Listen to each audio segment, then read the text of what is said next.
people like me.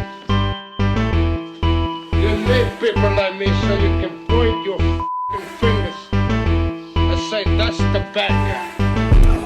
That's the bad guy. That's the bad guy. That's the bad guy. That's the bad guy.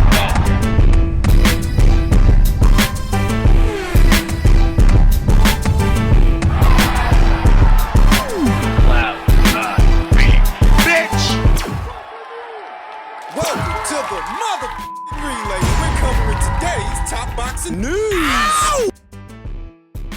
Okay, we'll start with this. It appears that the Katie Taylor versus Amanda Serrano long-awaited, long-anticipated showdown generated a little over $1.4 million in ticket sales for their historic clash at Madison Square Garden.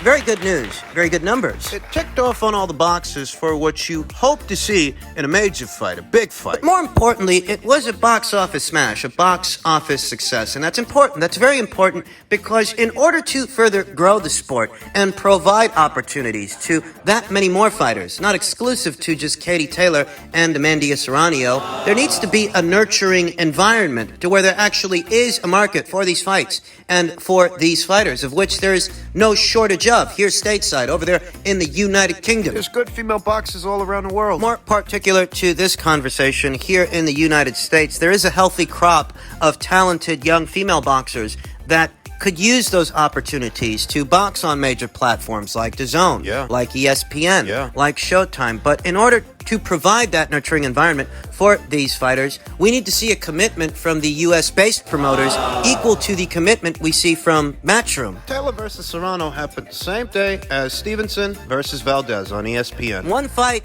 drew a substantially larger crowd than the other, almost twice as much. 19,000, a little over 19,000 people were in attendance for Taylor versus Serrano, whereas Stevenson versus Valdez only drew just a little over 10,000. Well, I told you one fight was more historically significant than the other. And a bigger draw than the other. That's not a knock on Stevenson versus Valdez, but that was your run-of-the-mill unification match between two guys, whereas Taylor versus Serrano... You know, I wonder what Stevenson versus Valdez generated at the gate, because Taylor versus Serrano generated a little over $1.4 million.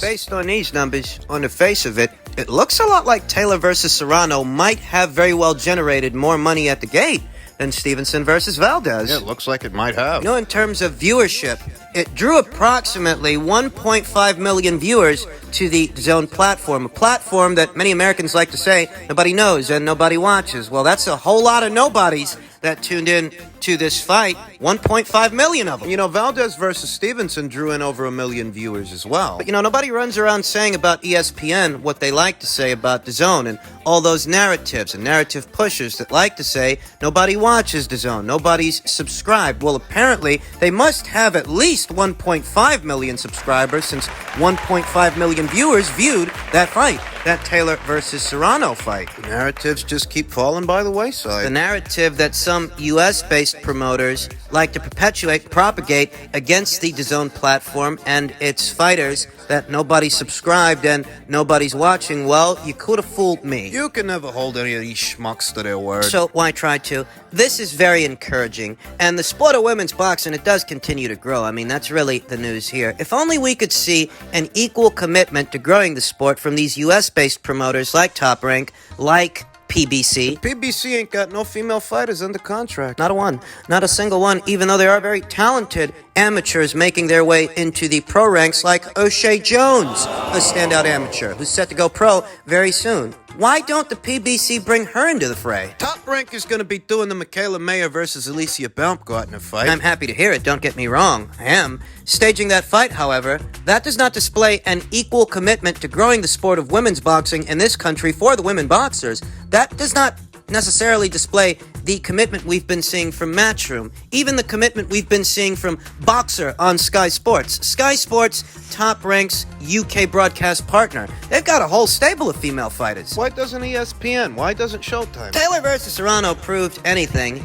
It's that the audience is there. The market and the money is there for these fights and these fighters. You can generate interest with a women's boxing match. You can generate revenue. You can make history. You just need the vision, the ingenue, in order to be able to do it. And it's sad to say that boxing, at least in America, seems to be run by a lot of fucking fossils. Old dinosaurs. Relying on their tried and true methods that are tried and true. Albeit limited. The world is changing after all. You know, about 5 years after signing Michaela Mayer, she's still the only fighter the Top Rank has under contract. You can use these same marketing strategies and angles you use for the guys. You can use those same strategies and angles for the girls. Adelaida Ruiz from East LA. A very heavy-handed puncher with a fan-friendly style. Good for a knockout. What about Diana Estrada from Portland, Oregon? What about Makia Krebs from Niagara Falls? I dare say in some instances, these female boxers are more marketable even than the guys are. Better on the microphone, more multifaceted, more well-spoken than some of the guys. And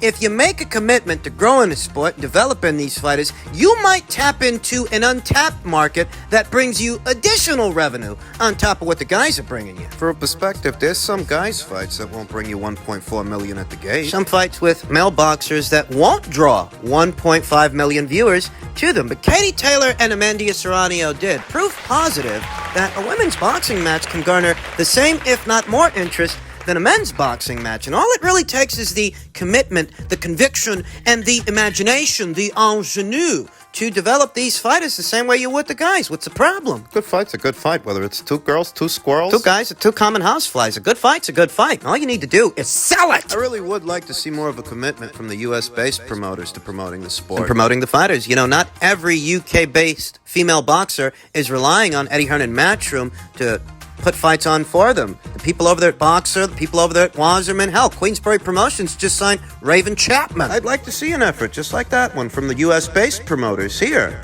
in the United States.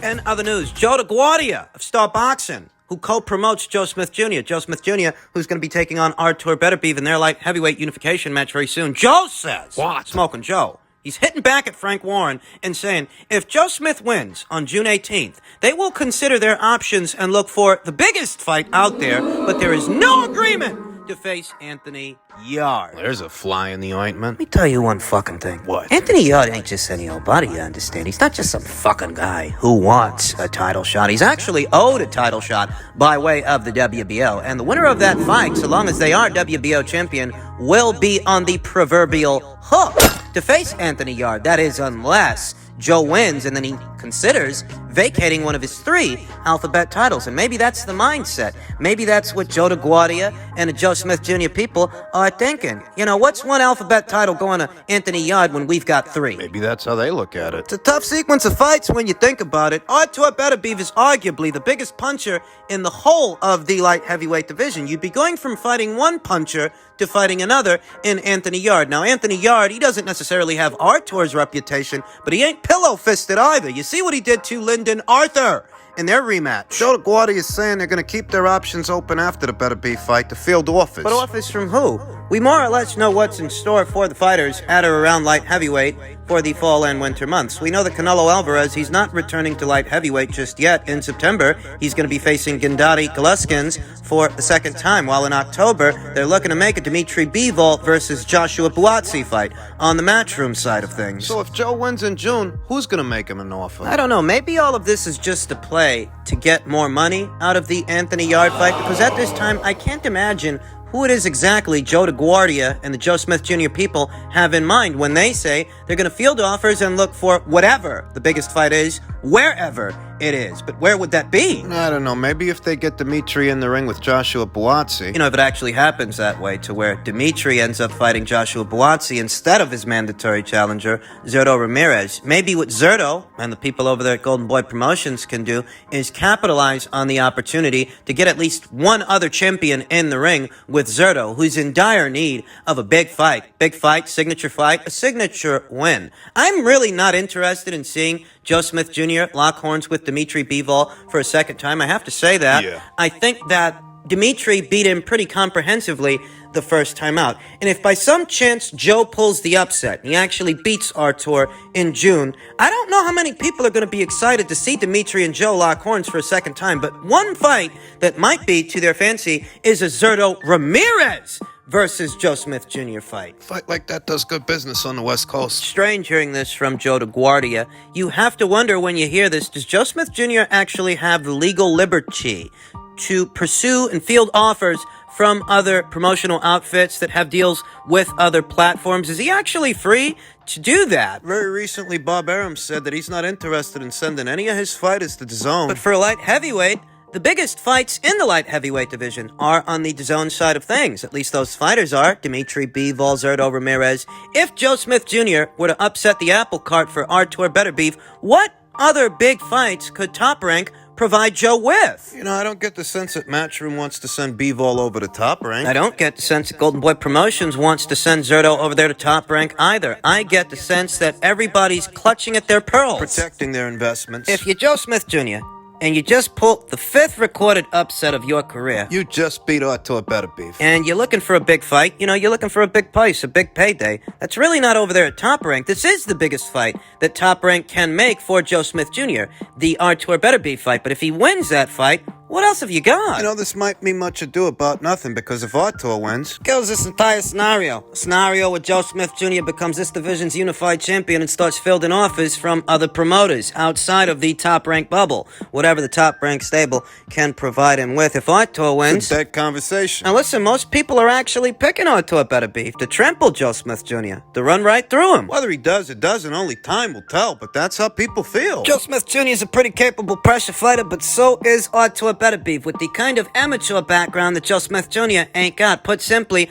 Artur might very well be a more refined, more destructive guy. And finally, in association with the upcoming heavyweight title fight between Anthony Joshua and Alexander Usyk, their rematch, more particulars are being made available. It is going to be in Saudi Arabia at the Jeddah Stadium. Yeah. This is a big fight. Yeah. Every quantifiable metric on every scale, any way you gauge the size and value of a fight, this is one of those. Eddie Hearn, Joshua's promoter, has an exclusive broadcast deal with DAZN through his Matchroom Boxing stable. It is also understood that additional time will be required to create a purpose-built stadium with air conditioning, a prerequisite in what will be a searing 40-degree plus temperature in the region during its hottest month. The Saudi Arabia group have reportedly bid $120 million to host the mega fight. You're always hearing American fight fans talking about how big fights only happen in the States. They really do think that America is the center of the boxing universe, and yet there's no fight you can make on American soil involving American fighters that would bring in this kind of scratch, this kind of cash. $120 million. Which one? For a perspective, the guaranteed purses for Deontay Wilder and Tyson Fury's trilogy, their third fight, the third installment of their saga, the guaranteed purses only come out to about $50 million total. 30 for Fury, 20 for Wilder. There are lots of different numbers floating out there in the boxing cosmos. Lots of different numbers from lots of different sources, but nothing to the tune of $120 million. Americans really think America's the center of the boxing universe. They really believe this. I didn't see that same Saudi Arabian group putting up that kind of scratch and that kind of cash for Tyson Fury versus Deontay Wilder. 1, 2, or 3. Currently, there seems to be an ongoing debate as to which fight on U.S. soil is the bigger fight. Canelo Alvarez versus Gennady Golovkin 3, or Terrence Crawford versus Errol Spence Jr. When it comes to Terrence Crawford versus Errol Spence Jr., once again, I don't see anybody putting up a $120 million site fee to host that fight. So when you say a fight's a big fight, what do you mean by big? Big in terms of what? Viewership? Revenue generated? By every quantifiable metric. Joshua versus Usyk II may very well be the biggest fight you can stage this year. Because what the hell else makes a big fight if not the attention it gets and the revenue it generates? The world is going to stop and watch when Anthony Joshua shares the ring with Alexander Usyk for a second time, regardless of how it works out for him. As far as Anthony Joshua, and working with Robert Garcia and Angel Fernandez for this rematch, he says, a happy fighter is a dangerous fighter. I'm in a good place. Garcia's here now. It's not about changing styles. It's about his experience. Adding that to the camp is priceless. Robert Garcia's experience. That bit of news, that bit of information is being received with mixed reviews. Some people don't think Anthony Joshua adding Robert Garcia to his corner is going to make any difference, and perhaps those people are right. Then again, the sport of boxing has a way of surprising fight fans when they're most settled in with their thoughts and their predictions and what they think is going to happen. Theater of the unexpected, right? Right. And what most fight fans are expecting, if you ask around, is Alexander Usyk winning for a second time. This time, perhaps by way of knockout, whereas Eddie Hearn thinks Anthony Joshua's gonna knock out Usyk inside 6 rounds. wishful thinking, perhaps, but that's what he's got to say about it. He's expecting his man to dispatch the Ukrainian champion before the midway point. Before the half. Look, I think Anthony Joshua packs a big enough punch to where if he can land flush on Usyk, he can hurt him and he can take him out. If we're gauging Anthony Joshua's power and whether or not he packs enough power, enough punch to knock out a guy like Usyk, yeah, if he can land on him, he certainly can, but therein lies the dilemma. It's delivering that power. It's landing on Usyk. Which is easier said than done. You bring in a Robert Garcia, and it's not to tighten up your defense. That's not his area of expertise, per se. He can sharpen your offensive tools, as he seems to specialize in training offensive fighters, like a Jose Ramirez, like a Mikey Garcia. Marcos Maidana. We've known for some time now that Anthony Joshua means to be more aggressive in the second fight than he was in the first. In the first fight, I happen to think he did a lot of overthinking. Fencing with the jabs, looking for safe entry. You know, a lot of different people have a lot of different interpretations of that fight, but if you want my opinion, and you're here, so I'll assume that you do, in my opinion, Anthony Joshua overthought it when he would have been better off. I'm not winning a boxing match with this guy. You gotta be willing to get hit. You gotta be willing to gamble. Get aggressive and take the guy out. The Alexander Usyk versus Anthony Joshua rematch is reportedly set to be pushed back to mid-August, as the broadcast deals are still being finalized. It's claimed the fight will be on Sky Sports pay-per-view in the United Kingdom, while DAZN will get the international rights. Seems that Adam Smith and Sky Sports aren't completely out of the picture. Not the United Kingdom anyways, not when it comes to Anthony Joshua, and why would they be? They are the bigger, more well-established, more well-known platform to distribute that fight to that particular audience. In my previous segment, we talked about how Katie Taylor versus Amanda Serrano brought in 1.5 million views to the DAZN platform. Now, what do you imagine this fight will do for them? What kind of viewership do you imagine this fight will bring them internationally? You know, DAZN is not a terrestrial linear network like a Fox. You do a fight that ends up bringing you 1.5 million viewers. You know what that is? That's 1.5 million subscribers, 1.5 million wallets. And they did that with Katie Taylor versus Amanda Serrano. So what do you think they'll do with this? What? You're smart. You're so fucking smart telling people that DAZN was going to go bankrupt. It was going to go under. It wasn't sustainable. You're so fucking smart. You're so fucking smart, Rupert Murdoch. You're so fucking smart saying that nobody's going to subscribe to this platform. But what have I been saying year after year? You think Spence versus Crawford is a big I'm fight? going to be honest with you. I don't know at this time how all of this is going to end. I don't know if it ends with Anthony Joshua getting those belts back. I don't know if it ends with Alexander Usyk beating him for a second time in worse fashion. I don't know. I don't know how it ends. But what I do know is one way or another, regardless of who wins, this is going to be a very lucrative fight for the DAZN platform. What do you think Canelo versus Golovkin 3 is going to do for them? Beats that guy, fights Bivol in a rematch. What's that going to do for them? Morons.